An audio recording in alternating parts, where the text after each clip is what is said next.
angin peting di luar lebak dan daunan, suara papais peting kadenge marengan kana renghapna insan anu ngambah kalam impian. Peting harita di tempat sejen karaman gempar karoban nu aina milih tempat di alas sereda kan katingali kabeh ngariung dariuk dina luhur jukut. Gempar alias Ki Jemros alias Jobros Jem diuk dina luhur eta batu. Dina kayan peting anu simpe di tempat sejen di alas seredan mah kawilang haneuteun. Lain bae ku cahaya sinar obor tapi caritaan Ki Jemros nu handaruan mepeskeun ka simpe dina peting harita. Kasakabe anggota gempar karoban ayeuna dewek tek mere amanat kailaing sakabe. Dumasar kana pangalaman nu karanapan ku Ki Jaro nu untung bisa ngaloloskeun diri tutas dirubuhkeun ku Nini Pertiwi nu make ilmu aneh. Dewek ayeuna jadi boga pikiran anu memang kudu dilaksanakeun ieu hasil pamikiran teh. Ki Jemros alias Gempar heureun heula nyaritana nyelang heula muterkeun paneteupna ka sakabeh anak buahna. Teu lila Gempar atawa Ki Jemros neruskeun dihanca caritaanana. Dewek kapaksa kudu ngelehkeun moal erek datang di kalemur di mana ayana kulawarga Sirawi. Duaan batur urang ayeuna jelas teu bisa balik deui ngan dewek mikir. Pikeun anjeurkeun kakuatan dewek memang kudu boga jimat atawa pusaka pikeun nambahan pangaribawa jeung kakuatan urang. Ki Bulung jeung Ki Jaro anu diupang hareupna silih reret. Ki Jaro nu harita mihela nyarita. Nah kumaha kitu maksud Ki Jemros teh? Coba terangkeun ka kula sakabeh kumaha maksud Ki Jemros. Jadi tadi penting dewek ngimpi panggih jeung bapa dewek. Dina eta impian dewek menang pituduh tinu jadi bapa. Yen pikeun nambahan kagagahan jeung kasakten sangkan salawasna aya dina kajayaan, mangka dewek kudu bisa menangkeun kembang pancawarna nu aya di puncak Gunung Halimun. Reg-eureun di Ki Jemros nyaritana anggota gempar karoban silih teuteup jeung pada baturna. Teu lila Ki Jemros nyarita deui. Dina impian penting kamari teh dewek dibere beja ngeunaan kasiatna kembang pancawarna. Mangrupa kembang anu aneh tur ngan aya hiji-hijina di puncak Gunung Halimun. Sahabai nu bisa nyangking eta kembang pancawarna, bangka dirina bakal punjul salawasna. Moal bisa keuna ku kakuatan batur, sokomoh ku panyakit, bisa dipake ngubaran segala rupa penyakit, tur jadi panglapis kana kagagahan jeung kakuatan. Jadi dumasar kana eta impian anu mangrupa pituduh tinu jadi bapa, dewek boga maksud gesan miang ka Gunung Halimun meme anu sejen nyahueun kana ayana eta kembang pusaka jeung hasiatna. Jadi jelas dewek bakal ninggalkeun ieu patempatan. Ki Bulung netep seukeut ka Ki Jemros bari terus nyarita. Atuh di dieu sahan rek mimpin Ki Jemros datang tumeureunnan barudak kudu aya luluguna sarta kudu kumaha tindakan barudak salila ditinggalkeun ku Ki Jemros.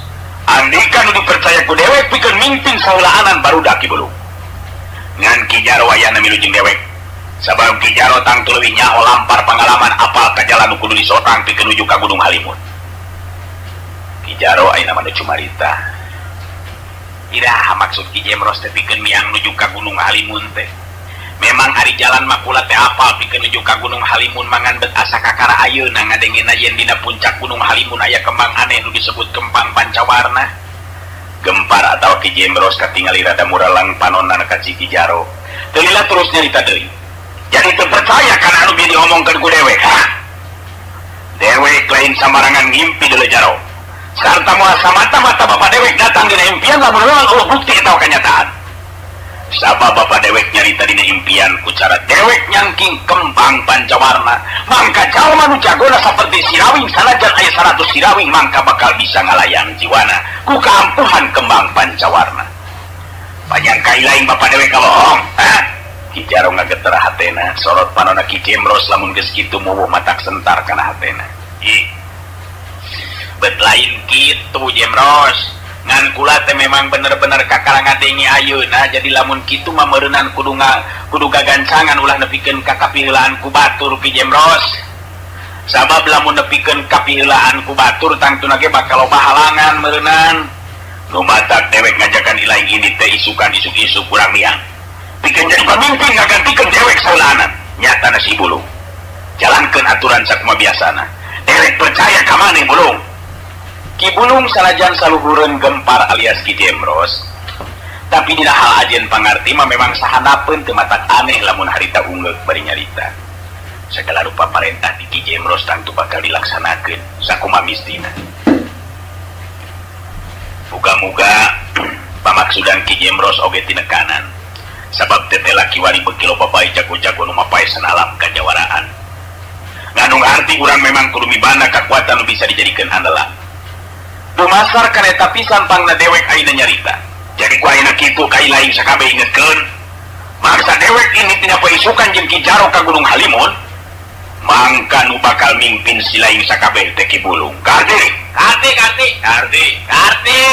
kabeh ngajawab meh bareng saur manuk. Ingetkeun ku ilaing sakabeh ulah aya nu wani-wani ngalawan mumpang atawa ngabangkang kana parentah Ki Bulung.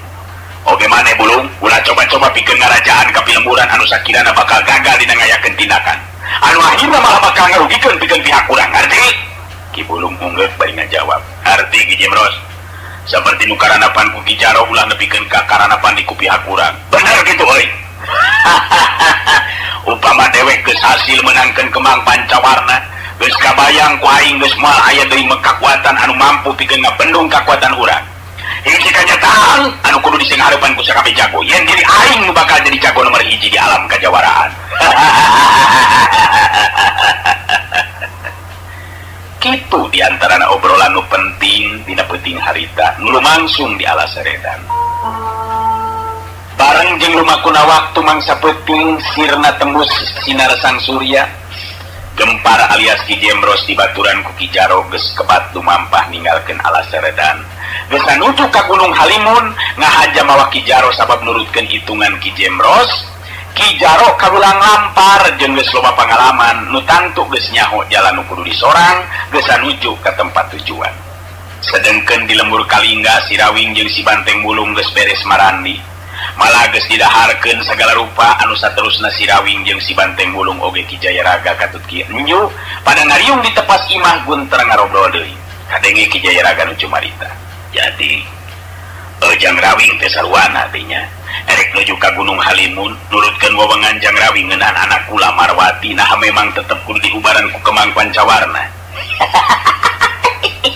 Kok Ki Jayaraga meuni penasaran hayang dijawab eta Ki Kuring. Memang bener Ki Jayaraga Kembang Pancawarna pikeun diubarkeun ka Nyi Marwati. Nu mata kuring oge sakalian penasaran sugan ngajodo bisa menangkeun eta kembang. Kitu teh Ki Jayaraga. Jadi pitudugaing banu katerima ku Ki Jayaraga teh memang bener kitu kenyataanna. Anak Ki Jayaraga bisa cager ngan ku eta kembang cenah. Sedengkeun kuring saja bala boga karep kana eta kembang bari sugan jeung sugan bisa tepung jeung menjadi anak sabab temikeun lamun sikeling nepikeun ka kudu nuturkeun lampah jeung lakuna geus ireng nu jelas lain ti golongan jago nu lumampah dina jalan anu lempeng. Ki Jayaraga ungut-ungutan tana ningarti kana caritaan Sirawing si Banteng Bulung harita milu nyarita padahal mangamun bener-bener ngengke Kang Awing bisa menyangkeun Kembang Mancawarna ngejeng di ngawinkeun Kang Aki-ngaki mah mending nih Kang Uing-uing Ki Jaga. Nguing oge masih kene mujangan. Ki Jayaraga seuri bari neuteup ka si Banteng Bulung terus nyarita. Betek teh teuing Jang Banteng pami memang anak kula daekeun mah. Kula teh moal arek ngahalang-halang sokomo kula makapan ayeuna nyaho Jang Banteng teh dulurna Jang Rawing. Ngatu namun itu mah diganti bekuing entong Kembang Mancawarna lah. Ku ngembang gedang we nya ngara bisa murung-murung ngawing. Sok rupa-rupa bae aten jateng mah. Maki jeung ku kembang gedang selupa. Lain keur ngubaran atuh eta mah teh. Dahar we ka nyeukeur lalap nikmat geura. Wah, Kang Awing-awing mang itu wae Kang Uing teh euy. nyankiman kang ngawing-ngawing makawing teh. Jadi ngurang tingingit ka Gunung Halimun teh, Akang. Nya, ka Gunung Halimun be anu mah teh. Ngan Akang perasaan teh asa kurang yakin ya ka Anteng. Ya, ngurang yakin kumaha gitu kang ngawing-ngawing. Nente mercaya ngoing benteng-benteng ngeus dingesian, Kang. Lumpat kana beuteung wae si Enteng mah. Maksud Akang teh kuat moal kira-kira naik ka gunung. Kadi yo naik ka gunung lain lalawara jeung heureuyan Teng. Ayo namru di jalan Akang ripuh ke. Kijaya Raga ngareret ka si Banteng Bulung.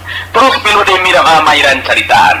Bener jeung Banteng, pikeun lumampah nuju ka Gunung Halimun teh lain lampah anu bisa atau anu biasa sok disorang upama urang ngambah ka pilemburan. Sabab jalan nu disorang teh kawilang kaliwatan tanjakan jurang jeung gawir tangtuna oge meurna.